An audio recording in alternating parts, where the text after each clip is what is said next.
ভারতীয় ভিসা নিয়ে একটি খুবই খারাপ নিউজ আছে। তো ভিডিওটি শেষ পর্যন্ত দেখুন, খুবই ইম্পর্টেন্ট একটি নিউজ। যারা যারা ইন্ডিয়াতে যেতে যাচ্ছেন তারা অবশ্যই এই ভিডিওটি দেখবেন, কারণ এই ভিডিওটা দেখা খুব জরুরি। একটি জরুরি সংবাদ রয়েছে। প্রথমত হচ্ছে বাংলাদেশ এর বিরুদ্ধে ইন্ডিয়া কিন্তু একটি ষড়যন্ত্র করতেছে। এখন হচ্ছে তারা এখন আইএসআই একটা গেম খেলছে।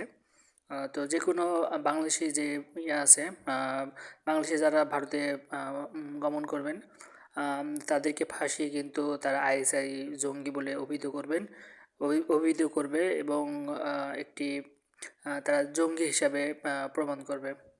তো অবশ্যই আপনারা এখন খুব আমার মনে হয় যে আগামী ৫-৬ মাস অথবা নতুন সরকার ওঠা পর্যন্ত আপনারা কেউ ইন্ডিয়াতে যাবেন না। কারণ অলরেডি এটা নিয়ে অবশ্য খুব ষড়যন্ত্র চলছে। আপনারা ইন্ডিয়ান মিডিয়া যদি একটু লক্ষ্য করেন, ঠিক আছে, তারা কিন্তু অলরেডি বাংলাদেশি যারা ইন্ডিয়াতে গমন করছে, তারা অনেকেই নাকি আইসিস সদস্য এইভাবে বাংলাদেশকে ট্যাগিং করছে। তো এরকম একটা কিন্তু ঘটনা ঘটতে পারে। সো আপনারা যদি এরকম ফাঁদে পড়েন বা এরকম প্রবলেমের মধ্যে ফেস করেন, সেখান থেকে কিন্তু কখনো আপনারা রক্ষা পাবেন না, ঠিক আছে।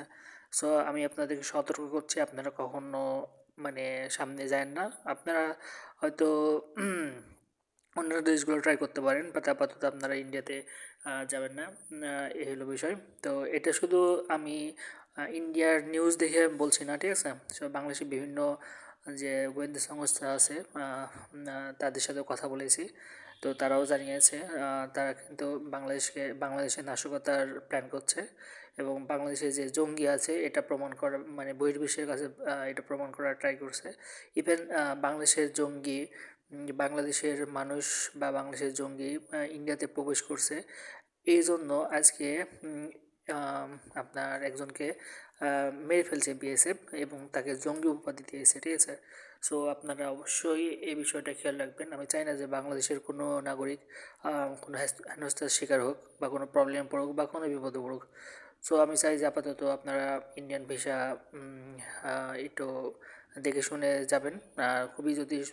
খুবই যদি দরকার না হয়, খুবই যদি অসুস্থ না হন, অথবা খুবই যদি প্রয়োজনীয় কোনো কাজ না থাকে, ইমার্জেন্সি, তা না হলে জীবন মরণের কোনো বিষয় না থাকলে আপনার ইন্ডিয়া যাওয়ার দরকার নেই বলে আমি মনে করি।